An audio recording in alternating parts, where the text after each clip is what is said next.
Welcome to WagerTalk TV. I am Kelly Stewart at Kelly in Vegas on Twitter, joined by Dave Koken at Dave Koken and Adam Trigger at Top Flight SI. We're talking about a Big Ten matchup here. We have the Iowa Hawkeyes at the Wisconsin Badgers. Total 36.5.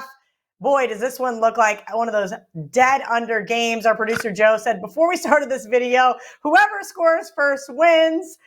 I'm kind of hoping it's going to be the Badgers. They are a 3.5-point favorite here. Dave, Wisconsin got it done for me last week in a spot against the Purdue Boilermakers coming off that big win over the Hawkeyes. Do you have an opinion on the side here? Well, I think Wisconsin's a little better football team than Iowa. A little better. Unfortunately, Iowa's not ranked number 2 in the nation anymore, which might have been the single worst ranking in the history of college football polls. Not that Iowa's bad, but they were never number 2. Not even close to it. Best prediction on this game, by the way, there will be no NFL quarterback scouts in attendance because these two quarterbacks are not going to be playing on Sundays down the road.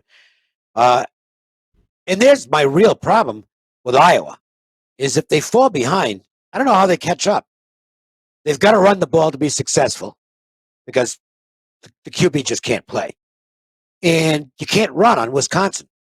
I mean, their rushing defense is just sensational. The flip side of it is Wisconsin's not much better at quarterback, so they're going to have to run the ball. And Iowa's very good at stopping the run. These are two of the elite rushing defenses in college football. I will tell you, once we get late into the season, it's basically an automatic non-play for me, is I will not play a favorite into a team that's got a top-ranked rushing defense because trench warfare at this point in the season becomes really important, and you're still not going to beat Iowa in the trenches. So I don't want to lay the points with Wisconsin. But the flip side is Iowa, man, I mean, even with the week off, you got to wonder about the mindset here because 2 weeks ago at this time, they're number 2 in the nation.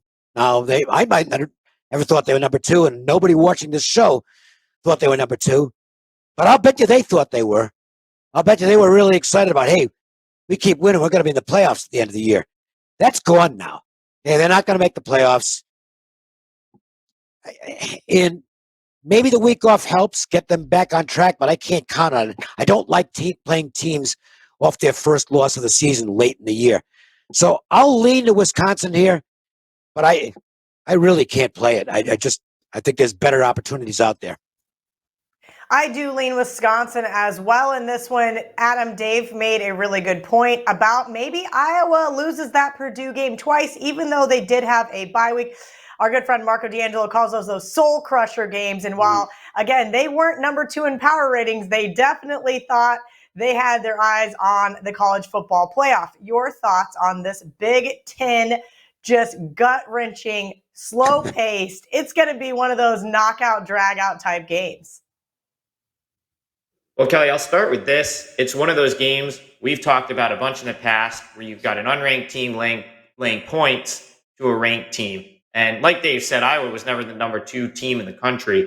But I actually think the correct team is favored here. I agree with Dave. I think Wisconsin is a slightly better football team. And I also agree with him on the defense. You know, they are sensational, but they're actually the number 1 run defense in the country. And they're number 2 in total defense, which is an issue because Iowa's offensive line is dreadful, and they're not going to be able to run on Wisconsin at all. So Iowa is going to have to do what they've done all year, which is basically win games with defense. But Riley Moss, their cornerback and arguably their best defensive player, not even making the trip.